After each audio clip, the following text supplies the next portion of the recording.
নমস্কার, the essence of শাস্ত্র চ্যানেলে আপনাদের সবাইকে স্বাগত জানাই। বেশ কয়েকদিন ধরেই আমরা 2025 কেমন যাবে তার রাশিভিত্তিক আলোচনা করছি। এতদিন পর্যন্ত আমরা মেষ থেকে তুলা রাশি পর্যন্ত আলোচনা করেছি। আজকে আমরা আলোচনা করব বৃশ্চিক রাশি নিয়ে। বৃশ্চিক রাশির আলোচনা করবার আগে প্রথমেই বলে রাখি যে আমরা এই যে রাশিফল গণনা করছি এটি একটি সাধারণ রাশিফল গণনা, কারণ প্রত্যেকটি মানুষেরই নিজস্ব জন্মকোষ্ঠী আছে, সেখানে গ্রহদের বিভিন্নভাবে অবস্থান আছে, তার দশা অন্তর্দশা আলাদা হয়, নক্ষত্র আলাদা হয়। সুতরাং এই যে রাশিফল গণনা এটি একটি সাধারণ গণনা। বিশেষ কয়েকটি গ্রহের অবস্থানের উপর ভিত্তি করেই এই গণনা, বিশেষ করে রাহু, কেতু, শনি এবং বৃহস্পতির ওপর নির্ভর করেই এই গণনা। কারণ এই গ্রহগুলি এক একটি ভাবে বেশ অনেক দিন ধরে অবস্থান করে এবং তাদের ফলদানের পরিধিটা বা ফলদানের ক্ষমতাটা অনেক বেশি। অন্যান্য যে গ্রহগুলি আছে, রবি, চন্দ্র, বুধ, মঙ্গল, এই যে গ্রহগুলি এগুলি এক একটি ভাবে বেশি দিন অবস্থান করে না, ফলে এদের ফলদানটা অত্যন্ত ছোট অর্থাৎ কম। তার জন্য এদের ব্যাপারটাকে বিশেষ একটা ধরা হয় না। এই যে মেন চারটি গ্রহ যারা অনেক দিন ধরে এক একটি ভাবে অবস্থান করে, এদের ফলদানের ক্ষমতাটা বেশি, ফলে এই গ্রহদের যে ভাবে এসে উপস্থিত হচ্ছে অর্থাৎ আপনার রাশি থেকে যে যে ভাবে এই গ্রহগুলি থাকবে সেই ভাব নির্দেশনা এবং গ্রহদের ভাবের ফলদানের উপর ভিত্তি করে এই রাশিফল গণনা চলছে। বৃশ্চিক রাশির এবছর কেমন যাবে, বৃশ্চিক রাশির জন্য এবছর কি সুযোগ সুবিধে আছে, বৃশ্চিক রাশির জন্য এবছর কোন কোন ক্ষেত্রে সমস্যা আছে, বাধা আছে, সেই সমস্ত বিষয়গুলি আলোচনা করব। প্রত্যেকটি বৃশ্চিক রাশির জাতক জাতিকাদের বলছি, এই রাশিফল দেখে ভেঙে পড়ারও কিছু নেই, আনন্দিত হওয়ারও কিছু নেই। কারণ তো আপনাদের যে নিজস্ব জন্মকোষ্ঠী সেইখানে এই যে গ্রহগুলি এগুলি বিভিন্নভাবে অবস্থান করে, আপনাদের একটি নির্দিষ্ট দশা অন্তর্দশা চলছে। সুতরাং সেই দশাপতি বা অন্তর্দশাপতি আপনার নিজস্ব জন্মছকে শুভ না অশুভ, শুভ ভাবে আছে না অশুভ ভাবে আছে, তার উপর নির্ভর করেই কিন্তু আপনি ফল পাবেন। এই যে রাশিফল আমি গণনা করছি 2025 কেমন যাবে, এর থেকে আপনারা একটা ধারণা তৈরি করে নিতে পারেন যে কোন কোন দিকে আপনি সাবধান হবেন বা কোন কোন সুযোগগুলোকে আপনি আপনার জীবনে কাজে লাগাবেন। এই বিষয়গুলিকে জেনে নিয়ে সামনের দিকে এগিয়ে যাওয়াই বুদ্ধিমানের কাজ হবে। বৃশ্চিক রাশির যে রাশিফল গণনা করব সেখানে আমি বৃশ্চিক রাশির স্বাস্থ্য সম্পর্কে, শিক্ষা সম্পর্কে, অর্থনৈতিক জীবন সম্পর্কে, বিবাহ, পারিবারিক জীবন, এই সমস্ত বিষয় নিয়ে আলোচনা করব। 2025 বৃশ্চিক রাশির কেমন যাবে এই বিষয়ে আলোচনা করব। প্রথমেই বলবো যে বৃশ্চিক রাশির শরীর স্বাস্থ্য এই সময় বা এই বছর কেমন থাকবে।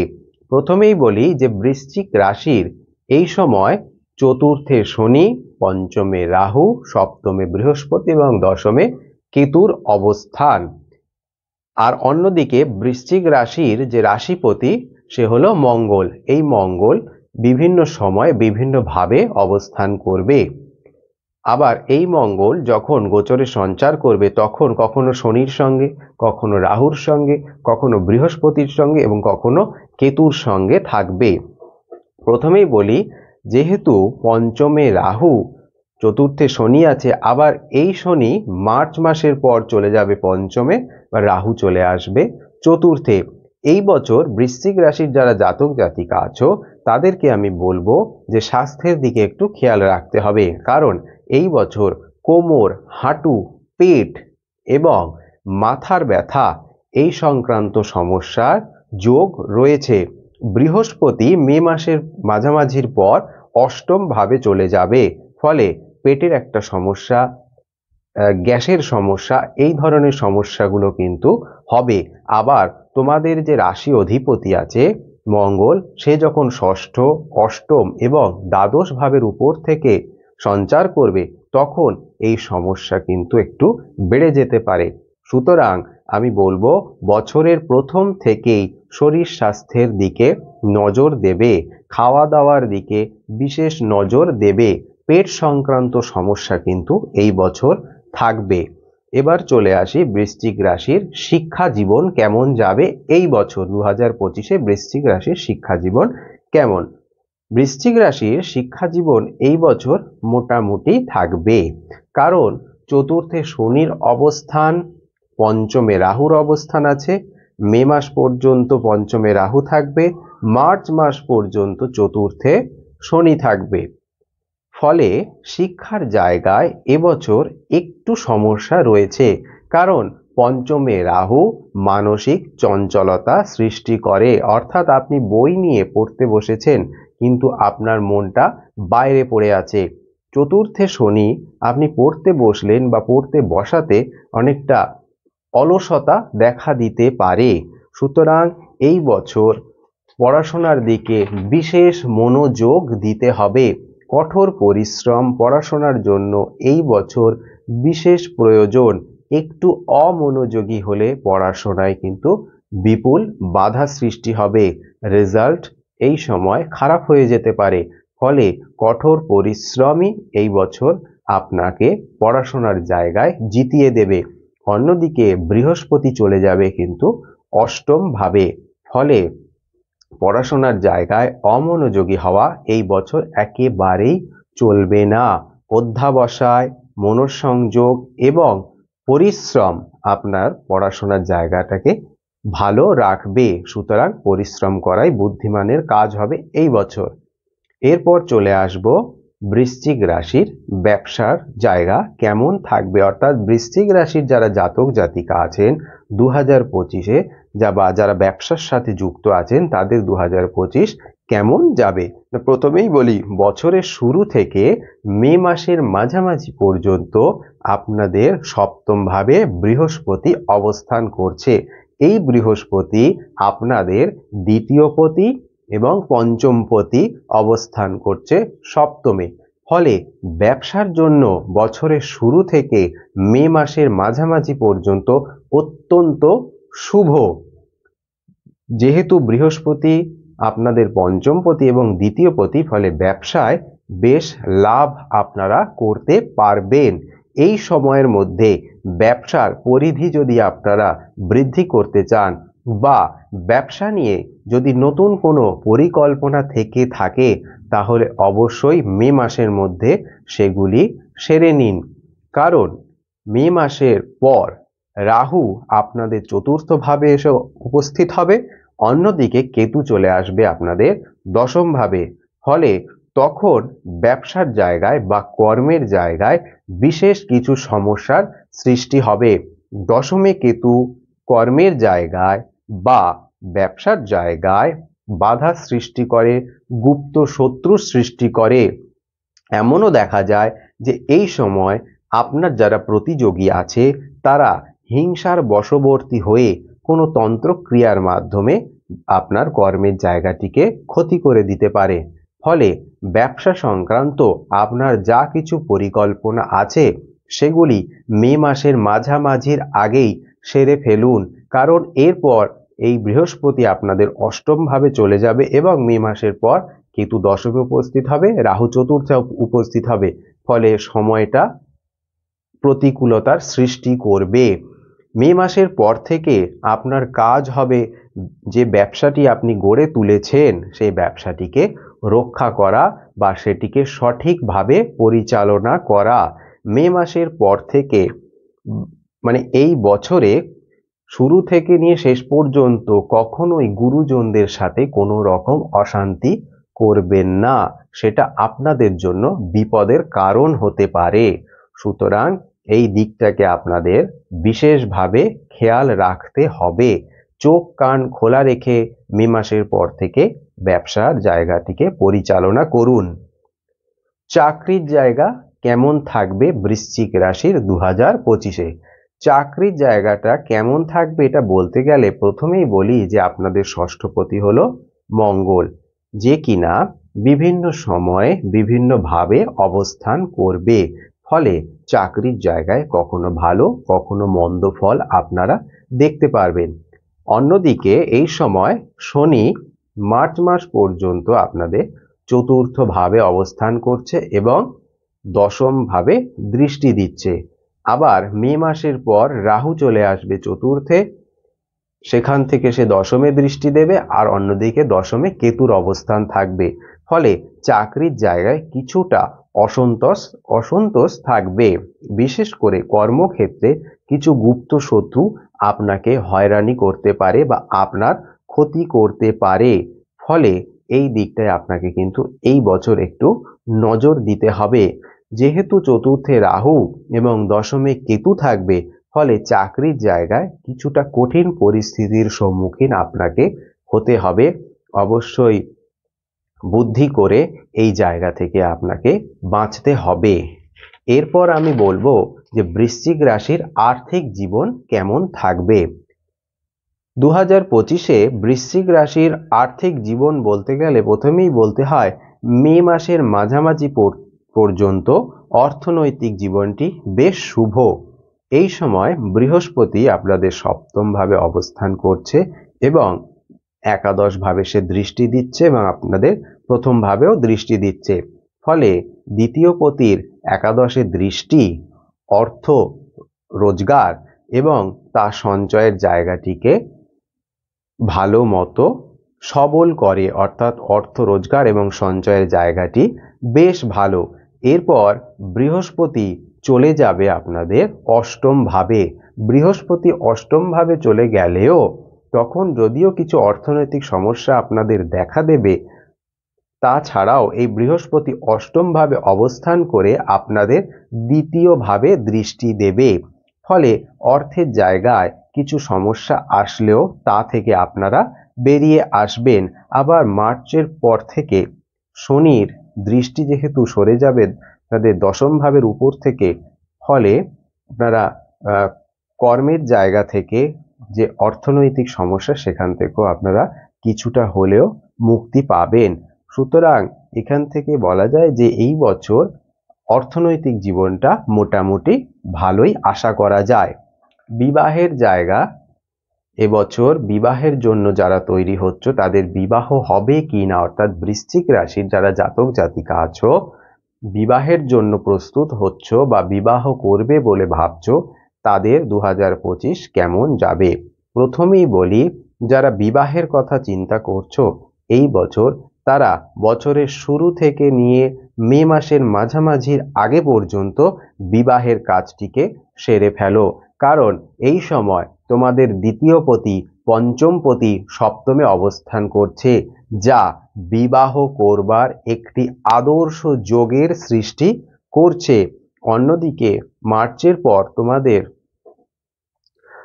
পঞ্চম ভাব থেকে রাহু সরে যাবে। আবার পঞ্চমে কিন্তু মে মাসের পর রাহু পঞ্চম ভাব থেকে চতুর্থে চলে আসবে এবং শনি চতুর্থ থেকে পঞ্চমে গিয়ে অবস্থান করবে এবং তৃতীয় দৃষ্টি দিয়ে সপ্তম ভাবকে দেখবে। অন্যদিকে সপ্তম ভাব থেকে বৃহস্পতি তোমাদের অষ্টম ভাবে চলে যাবে।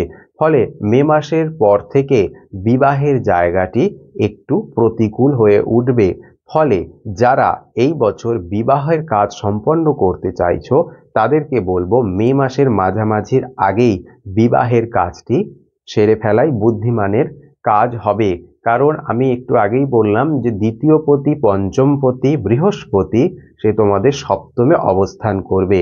ফলে বিবাহের জন্য একটি আদর্শ সময় এই মে মাসের মাঝামাঝি পর্যন্ত, অর্থাৎ মে মাসের মাঝামাঝির আগেই বিবাহের যাবতীয় যা কাজকর্ম আছে সেগুলিকে সেরে ফেলবে। অন্যদিকে মার্চের পর কিন্তু শনি চলে যাবে তোমাদের পঞ্চমে এবং সেখান থেকে তার তৃতীয় দৃষ্টি থাকবে সপ্তম ভাবের উপর। সপ্তমে থেকে বৃহস্পতি মে মাসের মাঝামাঝির পর চলে যাবে অষ্টমে। ফলে বিবাহের জায়গাটি কিন্তু তখন প্রতিকূল হয়ে যাবে। ফলে মে মাসের মাঝামাঝির আগেই বিবাহের কাজ সেরে ফেলাই বুদ্ধিমানের কাজ হবে। এবার বলবো 2025-এ বৃশ্চিক রাশির পারিবারিক জীবন কেমন থাকবে। দেখুন, মে মাসের মাঝামাঝি পর্যন্ত পারিবারিক জীবনটি বেশ শুভ। এরপর বৃহস্পতি অষ্টম ভাবে চলে যাবে, ফলে কিছুটা সমস্যা দেখা দেবে। বৃহস্পতি যেহেতু আপনাদের দ্বিতীয় পতি, সে চলে যাচ্ছে অষ্টমে, ফলে পারিবারিক জীবনে কিছুটা সমস্যা দেবে। মার্চের পর আবার শনিদেব চলে যাবে আপনাদের পঞ্চমে এবং সেখান থেকে সে দ্বিতীয়ভাবে দৃষ্টি দেবে, ফলে পারিবারিক জীবনে বা পরিবারের সদস্যদের মধ্যে কিছু অসন্তোষ দেখা দেবে। অন্যদিকে মে মাসের পর রাহু চলে আসবে চতুর্থভাবে। চতুর্থভাবে রাহুর অবস্থান পারিবারিক জীবনে অর্থাৎ গৃহ পরিবেশে এক সমস্যার সৃষ্টি করে। গৃহ পরিবেশ বা তার যে পারিপার্শ্বিক অবস্থান সেটিকে প্রতিকূল করে তোলে, ফলে এই সময়ের পর থেকে পারিবারিক জীবনে কিছু সমস্যা আসবে। তবে একটাই ভালো জিনিস যে বৃহস্পতি দৃষ্টি আপনাদের দ্বিতীয় ভাবের উপর থাকবে, ফলে এই সমস্যার মোকাবিলা করবার মতন শক্তি আপনারা পাবেন। এবারে আসি যে বৃশ্চিক রাশির জাতক জাতিকা যারা আছেন, যারা ভাবছেন যে 2025-এ একটা বাড়ি বা জমি বা গাড়ির কিনলে কেমন হয়, তাদের বলবো এই বছরটিকে আপনারা ব্যবহার করতে পারেন। মার্চের পর শনি আপনাদের চতুর্থ ভাব থেকে সরে যাবে। মে মাসের পর বৃহস্পতি চতুর্থ ভাবে আপনাদের দৃষ্টি দেবে, ফলে এই সময় জমি কেনা বা বেচার কাজটি সেরে ফেলতেই পারেন। আবার মে মাসের পর যেহেতু রাহু আপনাদের চতুর্থ ভাবে এসে উপস্থিত হবে, তখন আমি বলবো যে জমি বাড়ি কেনার ব্যাপারটা একটু ভালো করে ভেবে চিন্তে করতে হবে, অর্থাৎ কাগজপত্র ভালোভাবে বিচার করে তারপর জমি বাড়ি কেনার দিকে এগোবেন। না হলে কিছু সমস্যা হতে পারে, অর্থাৎ কাগজপত্র ভালো করে যাচাই করে নিতে হবে, কারণ চতুর্থে আপনাদের রাহু এসে উপস্থিত হবে, বৃহস্পতিও থাকবে অষ্টমে, ফলে কাগজপত্র বিচার না করে দুম করে কোনো জমি বাড়ি কিনে বসবেন না।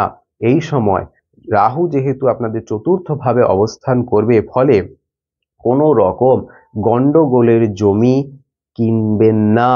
অনেক সময় আমরা কাগজপত্র যাচাই না করে বা কাগজপত্র যাচাইয়ের ক্ষেত্রে কিছু ভুল ভ্রান্তির জন্য গন্ডগোলের জমি কিনে বসি, সেটা কিন্তু এ বছর মোটেই করা চলবে না, কারণ আপনাদের চতুর্থ ভাবে রাহুর অবস্থান এবং অষ্টমে বৃহস্পতি অবস্থান করবে মে মাসের মাঝামাঝির পর থেকে, ফলে কাগজপত্র যাচাই করে তারপরেই জমি বা গাড়ি কেনার দিকে এগোবেন।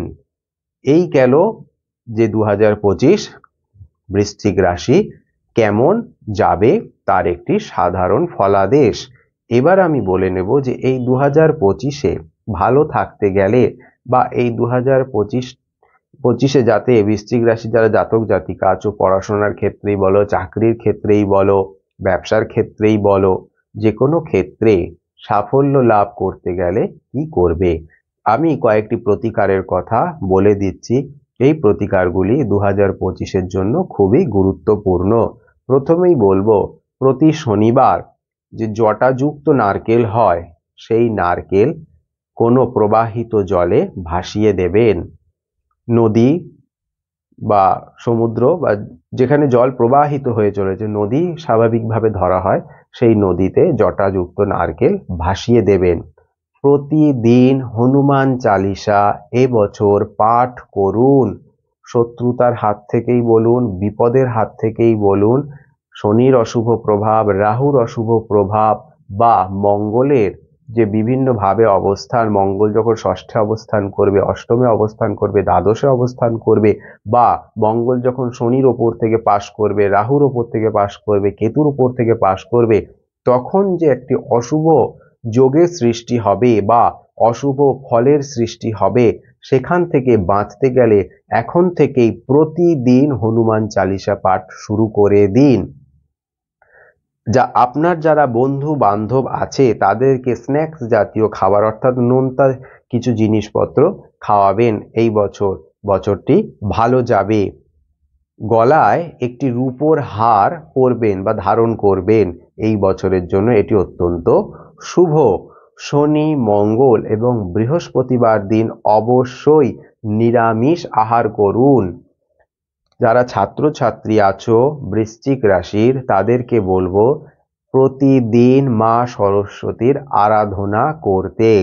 যেহেতু তোমাদের চতুর্থ ভাবে এসে রাহু উপস্থিত হবে, পঞ্চমে শনি থাকবে, ফলে পড়াশোনার জায়গায় যে সমস্যাগুলি সৃষ্টি হবে তার মোকাবিলা করার জন্য অধ্যাবসায়, পরিশ্রম যেমন প্রয়োজন, মনঃসংযোগ যেমন প্রয়োজন, তেমনি মা সরস্বতীর আশীর্বাদও প্রয়োজন। বিদ্যার দেবীর আশীর্বাদ থাকলে তোমাদের বিদ্যা অর্জনের জায়গাটি অনেক ফলপ্রসূ হয়ে উঠবে। ফলে এই রাহুর অশুভ প্রভাবের হাত থেকে বাঁচতে অবশ্যই মা সরস্বতীর আরাধনা করবে।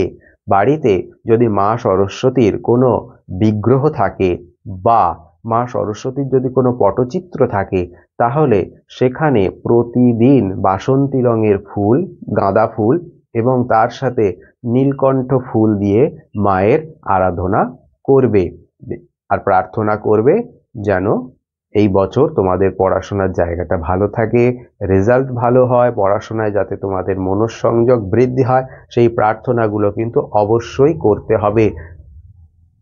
এর ফলে দেখবে মা সরস্বতীর কৃপায় পড়াশোনার জায়গাটা ভালো হবে। একটা কথা জেনে রাখবে, তোমার ভালো তোমাকেই চাইতে হবে। কেউ এসে তোমার ভালো করে দিয়ে যেতে পারবে না। তোমাকে উপদেশ দেয়া যেতে পারে, পথ দেখিয়ে দেয়া যেতে পারে, সেই পথে তোমাকেই হাঁটতে হবে। সুতরাং নিজের যে সমস্যাগুলোর কথা আজকে জানতে পারলে, এখন থেকেই তার মোকাবিলা করার জন্য প্রস্তুত হয়ে যাও। এই বছর অবশ্যই মায়ের কৃপায় তোমাদের সকলের ভালো কাটবে। এই আশা নিয়ে ভিডিওটি এখানে শেষ করছি। ভিডিওটি যদি ভালো লেগে থাকে, যারা নতুন দেখছেন তাদেরকে বলবো অবশ্যই চ্যানেলটিকে সাবস্ক্রাইব করতে, ভিডিওগুলিকে শেয়ার করতে এবং অবশ্যই লাইক করতে। নমস্কার।